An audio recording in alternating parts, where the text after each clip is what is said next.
I'm Jason with Datacom.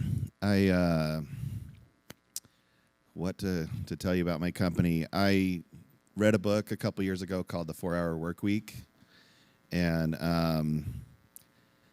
I was in door-to-door sales and had to get out because I've got kids, and taking them all over the country to do that is too hard. So, my company is it's an outsourcing company.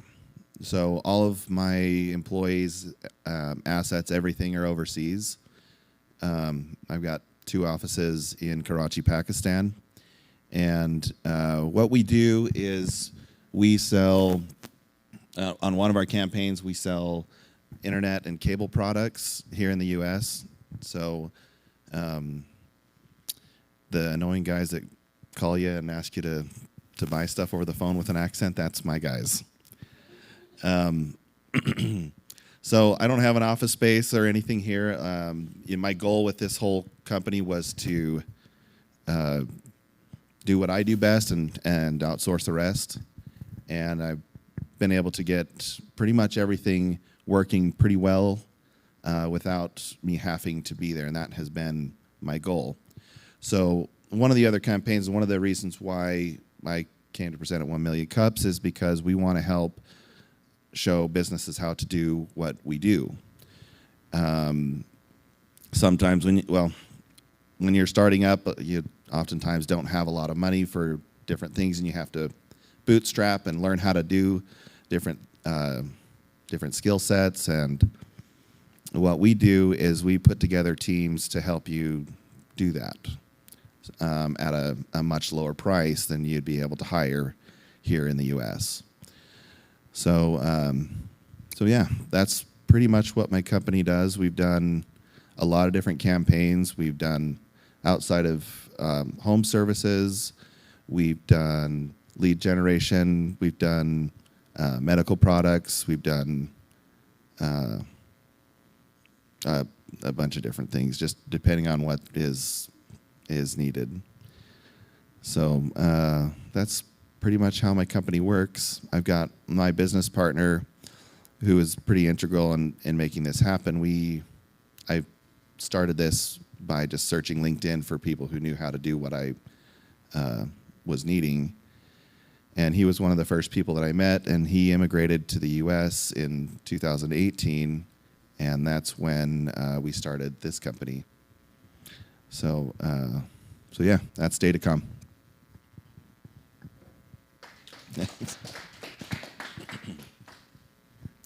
What questions do you guys have? Well, you talk about helping other companies. I appreciate you coming at short notice. That's cool, great thing to do. Do you have a training syllabus, or how to connect with you to find out for helping people in this field looking at, or? We have a website, and I was trying to find the URL for it because we just launched this campaign. But essentially, what we want to do is help start people with a logo design, the first things that they'll need, social media, website design, all the way up to a full stack development or software design. Who's your contact at the SBDC to get all that free stuff? Do you know? Say that again, sorry? Who's your contact at the SBDC to get all the free help in all those areas? I don't have a contact. Just let me know afterwards. Oh, yeah, okay. You're just talking about expenses, and I'm talking about cutting your expenses in half on that one. Yeah. That's good. Who is your ideal customer? Who is your ideal customer? So you're talking to us about helping and our clients, et cetera.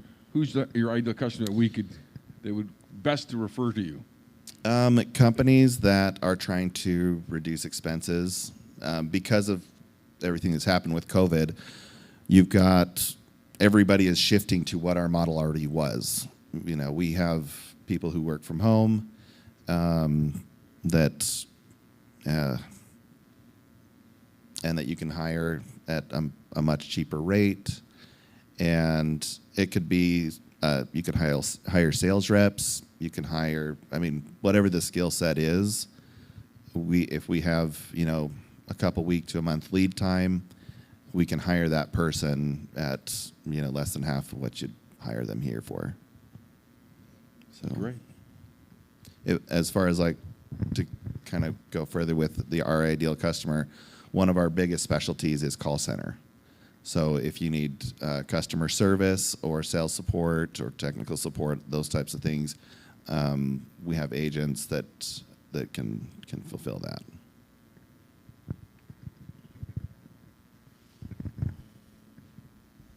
I'm curious, what is your number one way of getting new clients, like marketing-wise? Is there like one main thing, or is there a lot of different things that you guys do? On this campaign, it's new, so we actually don't have lead generation for it just yet. So that's why I'm here.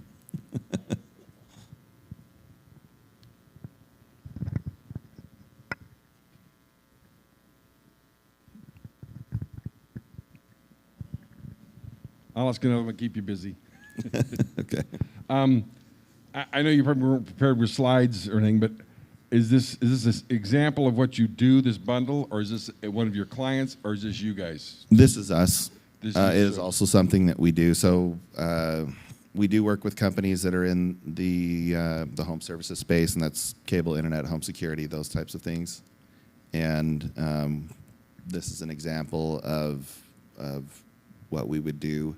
But this is actually one of our marketing websites that we use. Because I want this deal for $29. I mean, I could drop.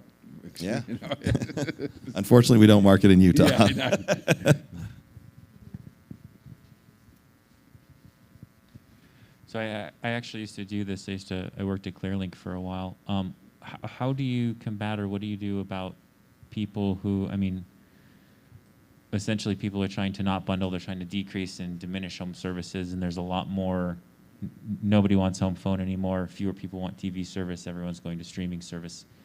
Do you have any sort of, what's your approach to a shrinking market, a shrinking total addressable market for these types of home services? That's a great question. So with our streamers, they still need internet, and that's a product that we sell.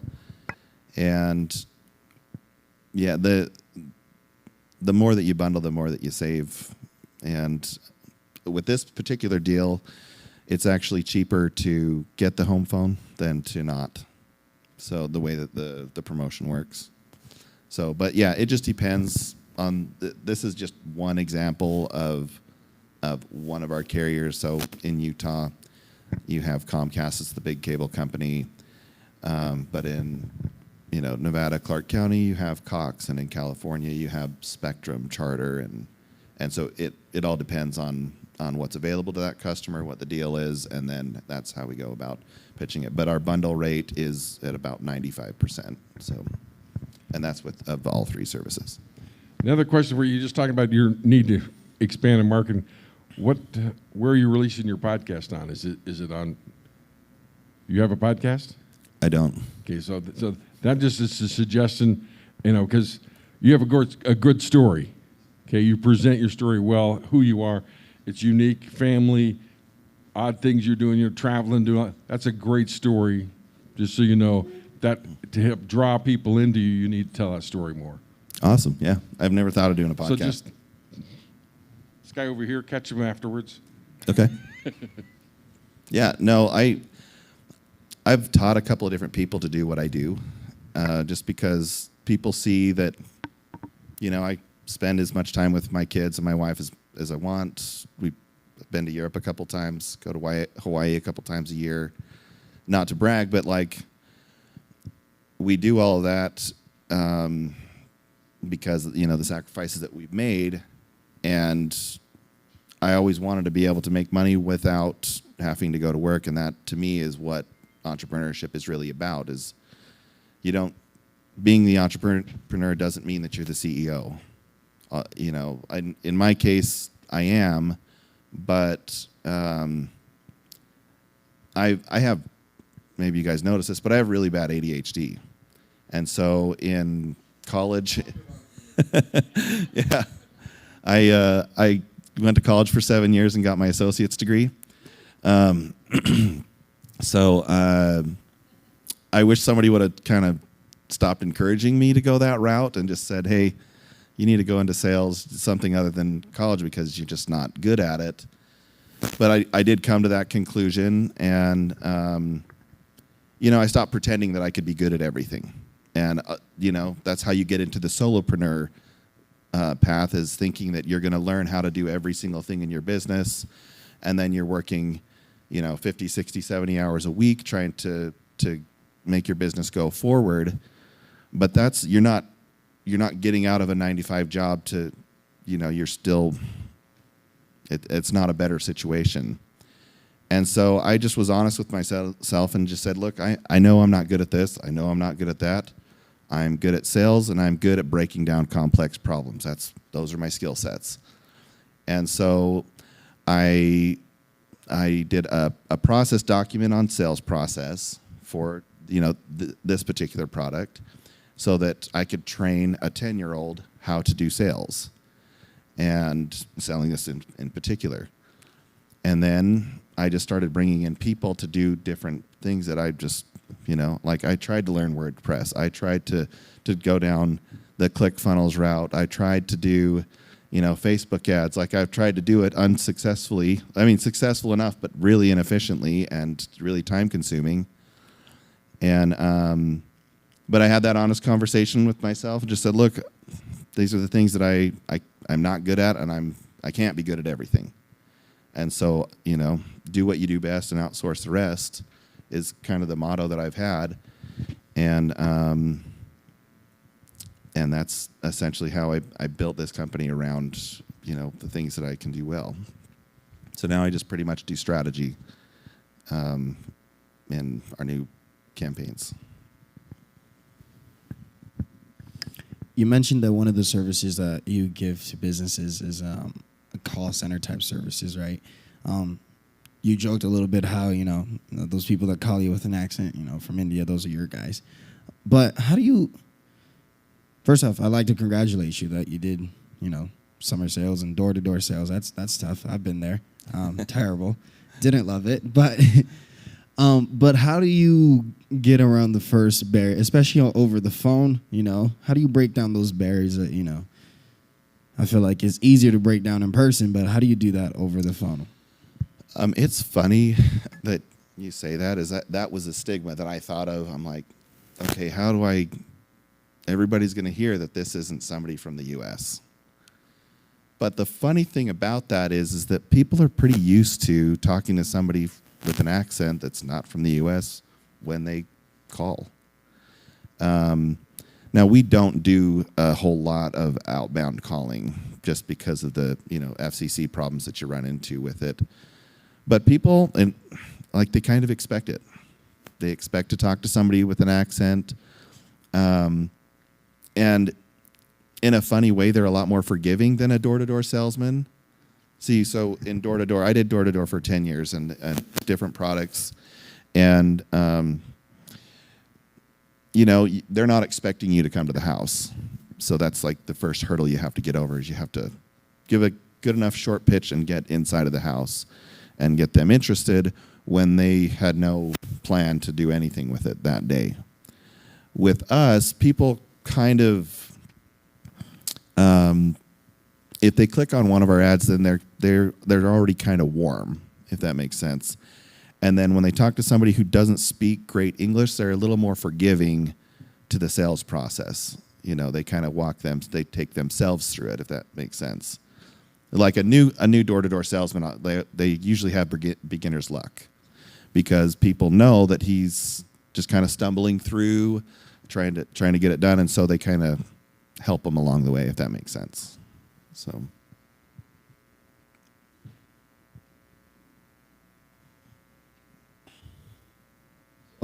are most of the calls you get inbound calls and outbound?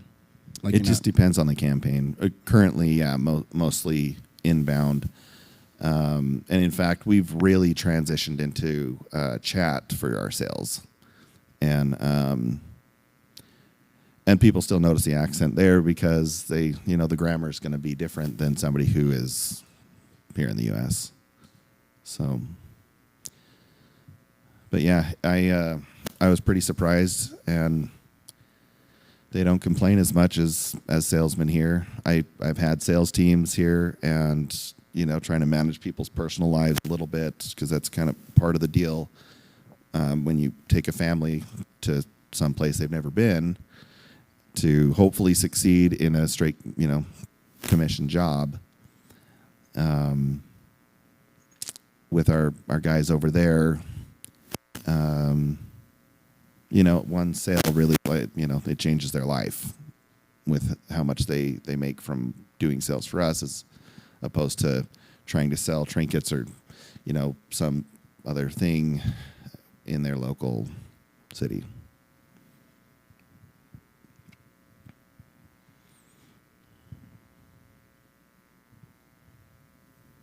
All right. One more question. Because you have that unique capabilities to change people's lives financially, do you guys have any philanthropic stuff you do in Pakistan and other places where you're doing so have a greater impact? So yeah, we have it's a kind of like a food program, and so we have this one guy that works in our office, and his job is to make sure that there's tea, that agents can just request tea and he'll bring it to their desk, and then his other job is to make these little food packet bundles that people can come by the office and just get. So yeah, for us it's a minimal expense, but for people over there that are living hand to mouth, that can it's a difference of whether I eat that day or not. So we do have that we do. It's just local to, people know our company, and so they can always come by and get it's just like a bag of food. And but yeah, that's what we do. Cool. Good.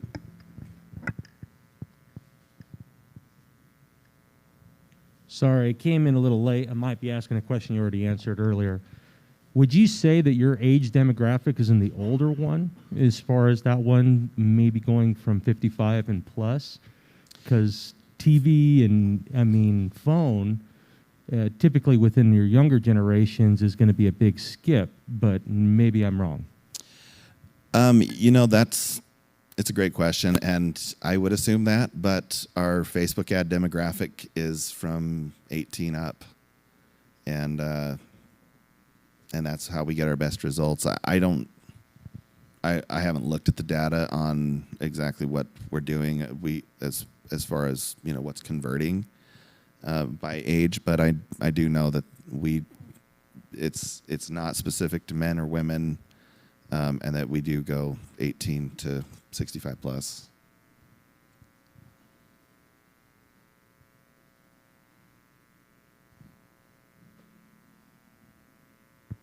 Okay, looks like there's no more questions. So we have one last question for you, and what can the 1 Million Cups community do for you? So what I need help with is niching down what to offer and who to offer our business services to. So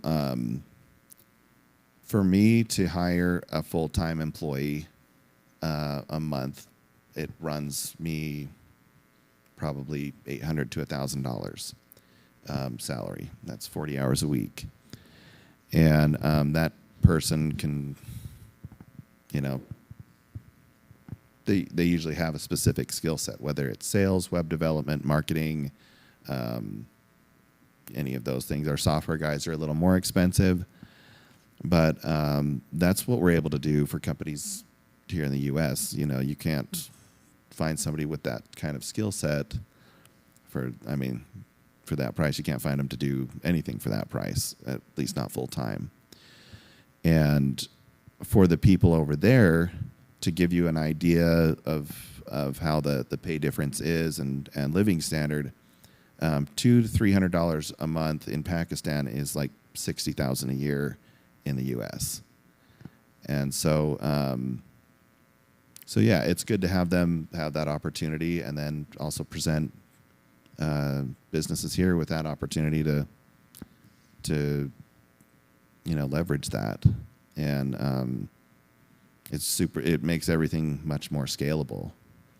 And so if I can niche down, that's me, I come from business to consumer. Everything I've ever done has been business to consumer, and so now going into business to business, that's what I need help with, is learning what companies are going to need these things, need these different services, and which ones would be most effective for us to hire into.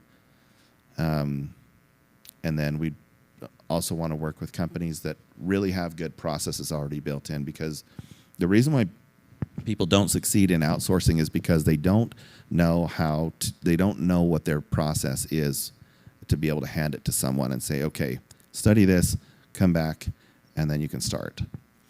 And that's why I was able to succeed, is because I went through and made a process and was able to hand it off and for people to get it who didn't speak the same language as me, and hadn't sold this product before. So if we can find businesses that have good processes, then our sales guys will be great for that type of a campaign. People that need cheaper development, or marketing, we have guys that are really good at that as well. And you don't necessarily need to have a good process with that. You just need to know what it is that you're trying to get, your budgets and all that kind of stuff. All right. Let's give it up for Jason. And actually, Jason, will you stay up there for me? Yep. We always like to give our presenters a mug. Just remember your time. Thanks. For sure. Well, let's give it one more time for Jason.